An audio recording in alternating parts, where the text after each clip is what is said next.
नमस्कार, आप देख रहे हैं जोहार झारखंड। आपके साथ मैं हूं अलीम अतहर। बुलेटिन में खबरों की शुरुआत करते हैं। कोडरमा में बारिश से लोगों की परेशानी बढ़ गई है। कई इलाकों में जल जमाव हो गया है। कोडरमा जंक्शन के पास बने रेलवे क्वार्टर में पानी घुस गया है।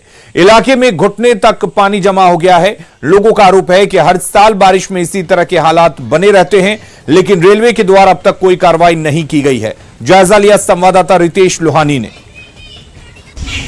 बीती रात से लगातार बारिश हो रही है और हम पहुंचे हैं कोडरमा रेलवे स्टेशन स्थित रेलवे कॉलोनी में, जहां आप सभी देख सकते हैं कि जल जमाव की ऐसी स्थिति उत्पन्न हुई है जिससे साफ प्रतीत हो रहा है कि यहां बाढ़ की स्थिति उत्पन्न हो चुकी है। घर में कमर तक पानी पहुंच चुका है। आप हमारी भी स्थिति देख सकते हैं और यहाँ पे तमाम क्वार्टरों में घुसे हुए पानियों की स्थिति भी देख सकते हैं। लगभग 3 फीट ऊंचाई तक पानी यहाँ भर चुका है, जिससे सभी लोगों को दिनचर्या की कामों में भी परेशानी हो रही है। सुबह रेलवे की ड्यूटी में जाना है, उसके लिए भी परेशानी हो रही है। हमने यहाँ तक ऐसे लोगों को भी देखा है जो कि अपने पैंट को ऊपर कमर तक उठा करके पानी में बाहर निकले हैं और अपनी ड्यूटी के लिए जा रहे हैं। हमारे साथ यहाँ स्थानीय एक रेलवे कर्मी के परिवार यहाँ उपस्थित हैं। आइए हम इनसे जानेंगे यहाँ का हाल, क्या स्थिति उत्पन्न हुई है और ऐसा क्या परेशानी आ रहा है आप लोगों को। ये देखिए, जल जमाव की परेशानी हर साल की है, ये कोई नई बात नहीं है। और जिला प्रशासन की बात माने या फिर डीआरएम की बात करें, धनबाद डीआरएम की बात करें, तो ये समस्या के बारे में सभी वाकिफ हैं, अच्छे तरीके से इन समस्याओं के बारे में जानते हैं। और ये कोई छिपी हुई बात नहीं है, नगर पालिका भी ये बात जानती है। और समस्या का समाधान तो जरूर है, पर समस्या का समाधान कैसे निकाला जाए ये बड़े बड़े इंजीनियर बैठे हुए हैं, ये कर सकते हैं, पर कहीं ना कहीं समस्या आ रही है जिसकी वजह से ये हो नहीं पा रहा है। और ये समस्या हर साल की है, जिसमें आपके जितने भी रेलवे कर्मचारी हैं वो सभी अपने रोज़मर्रा के काम करने में उनको समस्या आती है, अपने ड्यूटी जाने में समस्या आती है, या फिर घर गृहस्थी के काम में हो गए वो सभी में दिक्कतें आती है। और खाने बनाने से लेकर के काफ़ी सारे समस्याएं यहाँ पे उत्पन्न हो जाती है। एक तरह से माना जाए तो यहाँ पे ज़िंदगी ठप सी पड़ जाती है। जी बिल्कुल, जैसा कि बताया गया कि कहीं ना कहीं ये नगर पालिका क्षेत्र में आता है और नगर पालिका क्षेत्र की विभागीय कमी के कारण ऐसी स्थिति हर वर्ष उत्पन्न होती है। रितेश लोहानी, न्यूज़ 18, कोडरमा। और गिरिडीह के गांवा में बारिश के कारण पटना पेहरा मुख्य मार्ग पर घाघरा नदी पर बना डायवर्जन बह गया, जिससे इस मार्ग पर आवागमन ठप हो गया है। घाघरा नदी पर पुल का निर्माण नहीं हुआ है, ऐसे में डायवर्जन बनाया गया था, लेकिन नदी का जल स्तर बढ़ने से डायवर्जन टूट गया। फिलहाल डायवर्जन को फिर से बनाने की कोशिश की जा रही है। तो यहाँ बंगाल की खाड़ी बन चुका है। जैसा कि मुंशी जी बता रहे हैं कि सही से रिपोर्ट नहीं दिया कि कितना नीचे तक के ये पत्थर है, जिसके कारण से एस्टीमेट गड़बड़ हो गया। मुंशी जी का कहना है कि फिर पुनः एस्टीमेट सही ढंग से बनेगा, उसके बाद ब्रिज के नुमा पुलिया को बनाया जाएगा। थोड़ा सा विलम्ब होगा, बरसात के बाद काम लगेगा। मैं अस्थायी रूप से ये कहने के लिए चाहें, मुंशी जी से तो बात रखे हैं कि फिलहाल के लिए बड़ा भौमा जो है उसको तुरंत लगाने का काम करेंगे और बरसात में किसी तरह से दिक्कत। जमशेदपुर में बारिश से खरकई नदी का जलस्तर बढ़ रहा है, जिसे देखते हुए जिला प्रशासन ने निचले इलाके में रहने वालों को अलर्ट पर रहने को कहा है। खरकई नदी का जायजा लिया संवाददाता अभिनव कुमार ने। खड़ा हूं भी खरकाई नदी के पास, जहां पे लगातार 3 दिनों से बारिश होने से जलस्तर लगातार बढ़ती जा रही है। वहीं आसपास के राज्यों में की बात करें तो उड़ीसा के में भी बारिश 3-4 दिन से हो रही है, जिसकी वजह से वहाँ के डैम खोल दिए गए हैं। वहीं आप देख पा रहे हैं जैसा कि बहुत जलस्तर धीरे धीरे ऊपर की ओर आ रही है। वहीं जिला प्रशासन द्वारा लोगों से अपील किया गया है कि जो निचले इलाकों में रहते हैं वो अपने सुरक्षित इलाकों में चले जाएं और नदी किनारे जाने की कोशिश ना करें। जमशेदपुर से अभिनव कुमार, न्यूज़ 18। अगली खबर का रुख करते हैं। इधर पूर्वी सिंहभूम के घाटशिला तामुकपाल गांव में लगातार हो रही बारिश के कारण 15 घर पानी से डूब गए। दरअसल रात के वक्त बटाझोर नदी का जलस्तर बढ़ने से अफरा तफरी मच गई। पानी का बहाव इतना तेज था कि घर के सभी सामानों को अपने साथ बहा ले गया, जिससे ग्रामीणों को काफी नुकसान हुआ है। अनुमंडल प्रशासन ने त्वरित कार्रवाई करते हुए तामुकपाल कॉलोनी का निरीक्षण किया और पीड़ित परिवारों को कॉलोनी से निकालकर प्राथमिक विद्यालय में रखा गया है। वहीं एसडीओ ने भरोसा दिलाया है कि पीड़ित परिवारों के नुकसान का आकलन किया जा रहा है।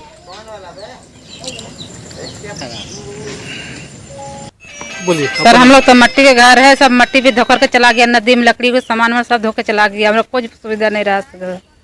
यहाँ पर बच्चा लगे, छोटा छोटा लगे बच्चा इतना झेले पानी है, पूरा दीवार पर पानी चढ़ गया। क्या करेंगे, कोई हमको बहुत मजबूरी हम लोग का है। क्या नुकसान हुआ? बहुत सामान नुकसान हो, सब नदी में भस के चला गया, सामान बर्तन तर्तन सब नदी में भस के चला गया है। खराब हो गया, आटा चावल बकरी उखरी जितना था सब बर्बाद हो गया। बिस्तरा उस्तरा सब भीज गया, पैसा वैसा सब भीज गया, कागज पत्र जितना था सब भीज गया। अभी पूरा खटिया उटिया जितना बर्तन सर्तन था उसमें पूरा भीग गया, एकदम कपड़ा उपड़ा सब भीग गया। रंग में पूरा पानी घुस गया। कहाँ रखेंगे, रखने के लिए भी तो जगह चाहिए ना, कहाँ रखेंगे बोलिए। फिर भी किसी तरह थोड़ा बहुत जो बचाए हैं, बाकी सब वही। अभी जाने का व्यवस्था क्या है? का व्यवस्था हम लोग को स्कूल में किया गया है। लोहरदगा के बिजली विभाग के कार्यालय की हालत जर्जर है। बारिश के दिनों में छत से पानी टपकता है, जिससे कर्मचारियों को काफी परेशानी का सामना करना पड़ता है। इतना ही नहीं, ऑफिस में रखे कागजात बारिश के कारण खराब हो रहे हैं।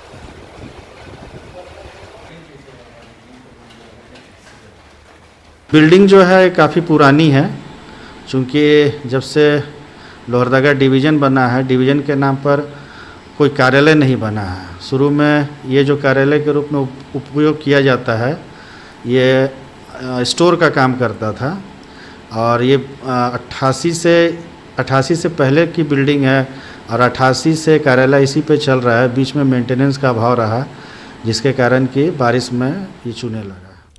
गोड्डा के सियाल कटुया गांव में बिरसा आवास के नाम पर लूट मची है। 3 साल में भी बिरसा आवास का काम पूरा नहीं हुआ है। वहीं बिचौलिए पूरा पैसा निकाल लिए। इस दौरान बिचौलिए लाभुकों के बैंक का पासबुक भी जब्त कर लिए हैं। देखिए संवाददाता गौरव झा की रिपोर्ट। इस तरह का कोई बात मेरे प्रकाश में तो अभी नहीं आई है। अगर आती है तो इस पर कार्रवाई किया जाएगा। लेकिन जब बिचौलियों से बात हुई सर, तो वो कहें कि हमको मेहरा सर भी बोले हैं कि पासबुक रिटर्न कर देने के लिए, लेकिन अब तक हम नहीं कर सके हैं। कर देंगे। नहीं, ऐसी बात तो नहीं है। लेकिन आप पर भी आरोप आया है सर। गलत बात है सर। मेरे पीछे एक आवास है। किस तरीके का आवास, ये आपके स्क्रीन के सामने है कि घर को किस तरीके से फूस से तैयार किया गया है। ये घर बिरसा आवास के नाम पर इनको मिला है। देवदाड़ का क्षेत्र है ये, और हम आज देवदाड़ के क्षेत्र में आए। हम पूरे पहले अंदर जाकर आपको इस घर की तस्वीर को दिखाएंगे, उसके बाद आपको बताएंगे कि ये घर ऐसा क्यों है और ऐसा किसने ये घर दिया है कि इसे छत तक नहीं। जालिया पहाड़िया नाम के एक शख्स को ये बिरसा आवास दिया गया। 1,31,000 रुपए इसमें आते हैं इस आवास को बनाने के लिए। और आवास के नाम पर क्या बना है ये ऊपर आप दिखाएंगे कि किस तरीके से इनके छत को ढाला गया है, क्या हुआ है। हालांकि इसमें से चदरा और कुछ चीजों से इसे ढकने की बात होती है, गेट लगाया जाता है, लेकिन यहाँ की जो तस्वीरें हैं ये साफ तौर से आप देख सकते हैं। यहाँ इस घर के एक लोग हैं, हम उनसे पूछेंगे कि आखिर ऐसा इनको क्या हुआ। एक ही बार पैसा तो निकाल दिया और बाद में नहीं हुआ। कौन निकाला ये पैसा? जोहान नाम का एक आदमी। तो आपका पासबुक वगैरह जो था वो कहाँ है? उसी के पास वही ले लिया है। कौन है वो, क्यों लिया, क्या बोल के पैसा लिया आपका? बोल रहा है कि हम करवा देंगे घर, तो हमको दे दीजिए। और ये एक और बिरसा आवास की कहानी है जो इस गांव में है। हमने जब बात की इनसे तो इन्होंने कहा कि बिचौलियों का जो संपर्क है वही इन्हें आवास नहीं दिला पा रहा है। 3 साल पहले ये आवास बनना शुरू हुआ। आप पीछे दिखाएंगे कि आवास किस तरीके से बन रहा था और क्या कुछ हो रहा था। 3 साल में इस आवास का सिर्फ ढांचा खड़ा हो सका है। हम इनसे बात करेंगे, इनसे पूछेंगे कि कब इन्हें पैसा आना था, क्या हुआ। सबसे पहले आपका नाम क्या है? दिन पहले ये 3 साल से पहले जो गुड्ढा गए थे इलाहाबाद बैंक के, वहाँ 2 बार उखड़ लिए, फिर भी कल भी गए तो आज चेक करवा लिए। बस जॉन कितना जोता चेक करता उसी के हाथ में था। जॉन के पास ही पैसा है सारा? बस जॉन को जितना भी तो वो इसी के हाथ में है। जो भी जितना भी वो ले लिया, जो भी खटवा लिया, कुछ भी कर लिया, उसी के हाथ में। पासबुक आपको दिया? वो नहीं दिया। नहीं दिया है। 3 साल पहले इस घर के काम को शुरू किया गया था। आप अंदर दिखाएंगे कि इस घर के काम को 3 साल पहले शुरू किया गया और बिचौलिए ने इनका घर कैसा बनाया है आपके सामने है। अगर बिरसा आवास मिला है तो क्या बिरसा आवास का काम 3 साल में संपन्न नहीं हो सकता था। जब हमने बिचौलिए से बात की तो उन्होंने हमसे दरख्वास्त किया कि सर छोड़ दीजिए, नहीं छापिएगा और नहीं कहिएगा। लेकिन जो स्थिति यहाँ के गांव की है, यहाँ के ग्रामीणों की है, जो इनका शोषण किया जा रहा है, वो तस्वीर आपके स्क्रीन के सामने है। रांची के दुर्वा में बन रहे लाइट हाउस प्रोजेक्ट का विरोध शुरू हो गया है। स्थानीय लोगों ने जोरदार नारेबाजी की और काम को बाधित कर दिया। इस दौरान पुलिस द्वारा हल्का बल प्रयोग भी किया गया। इधर प्रोजेक्ट शुरू करने से पहले इलाके की मिट्टी का सैंपल लिया गया, जिसे जांच के लिए लैब भेजा गया है। स्थानीय लोगों का कहना है कि लाइट हाउस प्रोजेक्ट उन्हें बसाने के लिए नहीं, बल्कि उजाड़ने के लिए किया जा रहा है। वहीं लाठीचार्ज में कई महिलाओं को भी चोट आई है।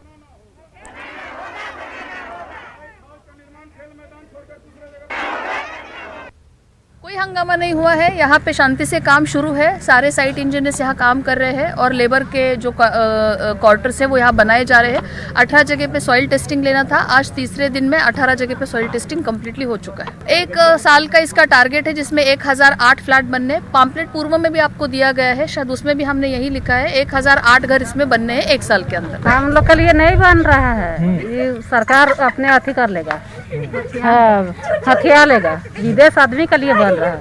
यहाँ हाईकोर्ट है और क्या बोलते हैं विधानसभा है, कहीं कहीं के बाहर का आदमी लोग आएंगे।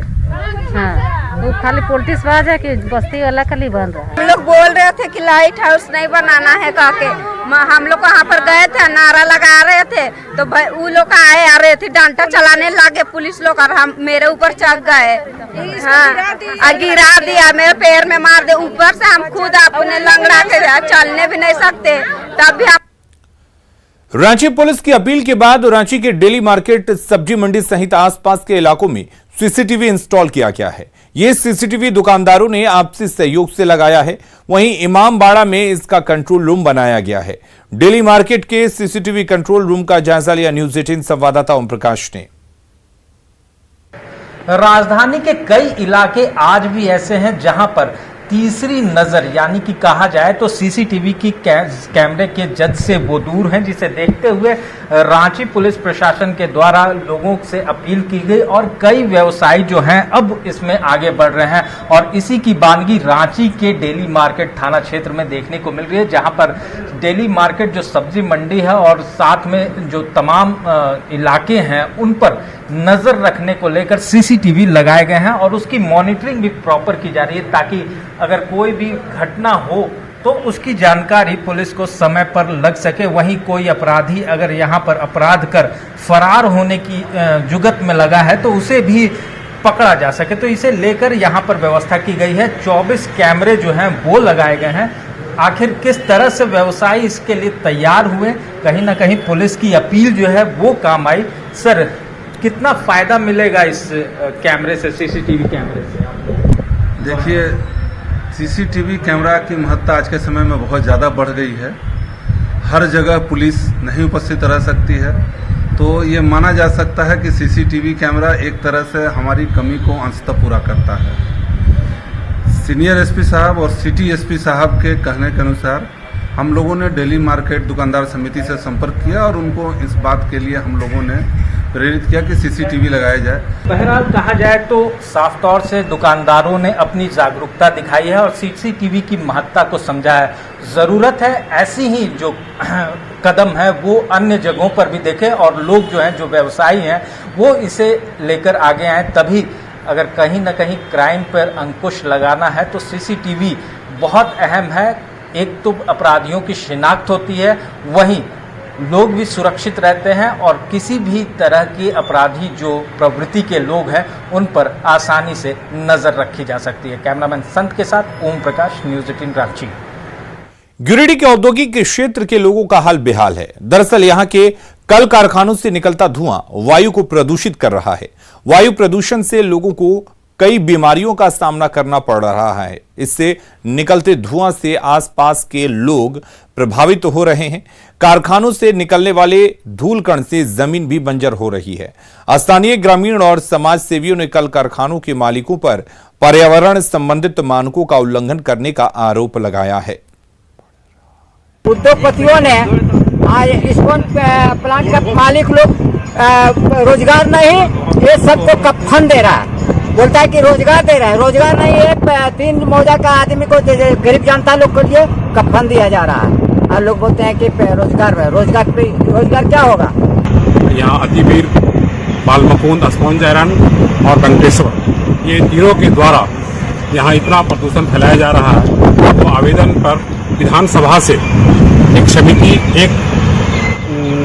1 फरवरी को आई थी, जो कि फरवरी द्वारा निरीक्षण किया गया और लोगों को देखा गया कि ये मानक के अनुकूल काम कर रहे हैं। कोई भी धुआं वाला यंत्र इन लोगों का चालू नहीं रहता है और वो लोग ने कहा कि इसको फैक्ट्री को बंद करवा देना चाहिए। झारखंड में दलितों पर हो रहे अत्याचार को लेकर बीजेपी ने राज्य सरकार पर निशाना साधा है। इसे लेकर अमर बावरी के नेतृत्व में बीजेपी का एक प्रतिनिधिमंडल कल राज्यपाल से मुलाकात करेगा। अमर बावरी ने कहा कि जामताड़ा, साहिबगंज और मझगांव में दलितों पर अत्याचार की 3 बड़ी घटनाएं हुई हैं, लेकिन अब तक इस मामले में कोई कार्रवाई नहीं हुई।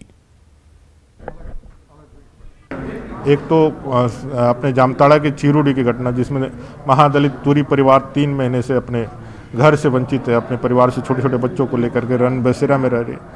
राष्ट्रीय अनुसूचित जाति आयोग की टीम भी आई, उपाध्यक्ष खुद आए थे। उनके समक्ष प्रशासन ने कमिटमेंट किया कि अपराधियों को पकड़ा जाएगा, इनको उनके घरों पे बसाया जाएगा, वो अभी तक नहीं हो पाया। साहिबगंज के अंदर जिस तरह से दलित परिवार की पूरी ज़मीन को लूट लिया गया, छीन लिया गया और उसमें पंकज मिश्रा जी का नाम आया, वो घर बना रहे हैं, वो एक्सेप्ट भी कर रहे हैं जब मैंने बनाया घर। अपने मझगांव जो अपना चायबासा है, वहाँ हथनादोड़ा एक जगह है, वहाँ पे घासी परिवार रहते, सफाई कर्मचारी है, वो सफाई नहीं करते हैं तो विशेष वर्ग के लोग उनको दौड़ा दौड़ा के मारते हैं, केसेस होती है। लेकिन इन तीनों घटनाओं में पुलिस की तरफ से, प्रशासन की तरफ से कोई न्याय नहीं आता है, कोई जांच नहीं होती, कोई कार्रवाइयां नहीं होती। झारखंड में राम के नाम पर सियासी तूफान उठ खड़ा हुआ है। पूरा मामला कांग्रेस की छात्र इकाई एनएसयूआई से जुड़ा हुआ है। एनएसयूआई के पूर्वी सिंहभूम इकाई ने व्हाट्सएप ग्रुप में जय श्री राम कहकर एक दूसरे को संबोधित करने पर 7 सदस्यों को संगठन से 3 सालों के लिए बाहर कर दिया है। एनएसयूआई के जिलाध्यक्ष ने जय श्री राम कहने को धर्म विशेष को बढ़ावा देने वाला और पार्टी विरोधी गतिविधि माना और यह कार्रवाई की। कार्रवाई से नाराज एनएसयूआई के छात्रों ने जिलाध्यक्ष रोज तिर्की के खिलाफ मोर्चा खोल दिया है और पार्टी आलाकमान को पत्र लिखकर उन्हें तत्काल पद से हटाने की मांग की है।